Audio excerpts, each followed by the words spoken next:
Salut à tous, alors aujourd'hui on va parler de la saison d'Halloween 2020 à Disneyland Paris.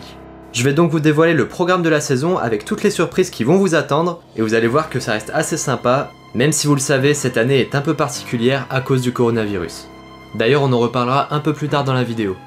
Donc la saison aura lieu du 26 septembre au 1er novembre 2020.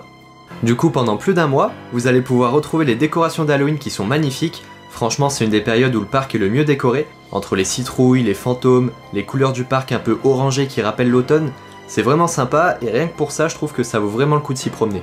Les décorations seront principalement sur Main Street USA jusqu'au château de la Belle au Bois dormant, qui d'ailleurs comme chaque année sera envahi par les ronces de Maléfique. Vous pourrez d'ailleurs la voir depuis le balcon du château. Toute la partie de Frontierland sera elle aussi bien décorée, avec un thème mexicain sur les squelettes de Coco qu'on a maintenant l'habitude de voir. Donc là pareil, c'est assez coloré et je trouve que ça donne une ambiance assez originale. Une ambiance qui d'ailleurs s'intègre parfaitement avec le land. Concernant la rencontre avec Mickey, elle se fera toujours à Fantasyland, à Meet Mickey Mouse. Il sera lui aussi déguisé pour l'occasion avec un de ses amis. Le théâtre sera d'ailleurs redécoré pour une immersion encore plus saisissante. Vous pourrez également rencontrer le Capitaine Crochet et Ursula. Le Capitaine Crochet se situera vers le pays imaginaire. Parlons maintenant des Walt Disney Studios. Dès le 1er octobre, Jafar, Cruella et bien d'autres personnages seront accessibles au Studio Theater pour que vous puissiez les rencontrer. Alors par contre ça sera sous forme de selfie spot, tout comme pour la rencontre avec Mickey ou les autres personnages. C'est-à-dire qu'en fait les visiteurs feront des selfies avec les personnages en arrière-plan pour ne pas les toucher directement et pour éviter les rencontres physiques, toujours liées au coronavirus du coup. Bien entendu, lors de cet événement, vous aurez accès aux attractions Phantom Manor, qui a rouvert l'année dernière et qui vous promet de passer un Halloween digne de ce nom, grâce à la plus grande rethématisation de son histoire. La nouvelle version est super bien réalisée et vous transportera au cœur de l'histoire maudite de la famille Ravenswood.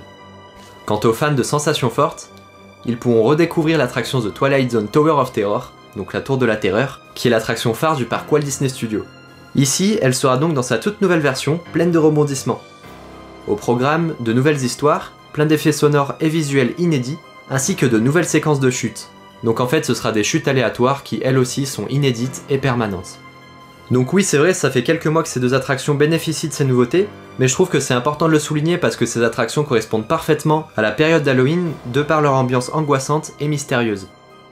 Pendant toute la saison, vous aurez en plus l'occasion de découvrir plein de produits en lien avec Halloween, que ce soit dans les boutiques de souvenirs ou encore dans le domaine de la nourriture ainsi que des boissons. A noter que les mesures d'hygiène et de respect des gestes barrières sera toujours fortement respectées. Du coup clairement cette année, ce qui va surtout changer par rapport aux années précédentes, c'est que les soirées Halloween Disney sont annulées, donc il n'y aura pas de soirée du 31 octobre cette année. C'est une décision qui peut se comprendre étant donné que ces événements sont généralement complets et rassemblent énormément de visiteurs, ce qui est un facteur de risque pour le coronavirus. Ensuite, il n'y aura pas non plus de spectacle ni de cavalcade dédiée à la saison, mais par contre il y aura des petites surprises, entre guillemets, avec des petits bouts de parade qui défileront de temps en temps, un peu comme ils font maintenant avec Ariel ou Réponse, l'objectif étant de limiter le plus possible les rassemblements. Vous l'aurez compris, depuis la réouverture des parcs, les gestes barrières sont respectés au cœur de Disneyland Paris, donc le port du masque est obligatoire à partir de 11 ans, et une distance d'1 mètre doit être maintenue avec les autres visiteurs, les cast members et les personnages Disney. Et il y a également une désinfection régulière des mains qui est demandée. Comme vous pouvez le remarquer, c'est des gestes tout simples qui permettent ainsi de faire barrière à l'épidémie du coronavirus. Donc voilà, c'est une année un peu particulière mais qui n'empêche pas Disney de produire sa saison annuelle pour le plaisir des visiteurs. Dites-moi vous dans les commentaires si vous comptez y aller cette année ou pas, si vous êtes plutôt réticent au fait que ce soit aménagé un peu en fonction de cette épidémie. Voilà, dites-moi tout ça dans les commentaires, en tout cas j'ai hâte de les lire. Comme d'habitude, si la vidéo vous a plu, n'hésitez pas à la partager autour de vous, à laisser un gros pouce bleu, à vous abonner et à activer la petite clochette. Ça me fait vraiment super plaisir et c'est ce qui m'encourage à continuer. Donc voilà, quant à nous on se retrouve dans de prochaines vidéos, restez connectés et à bientôt.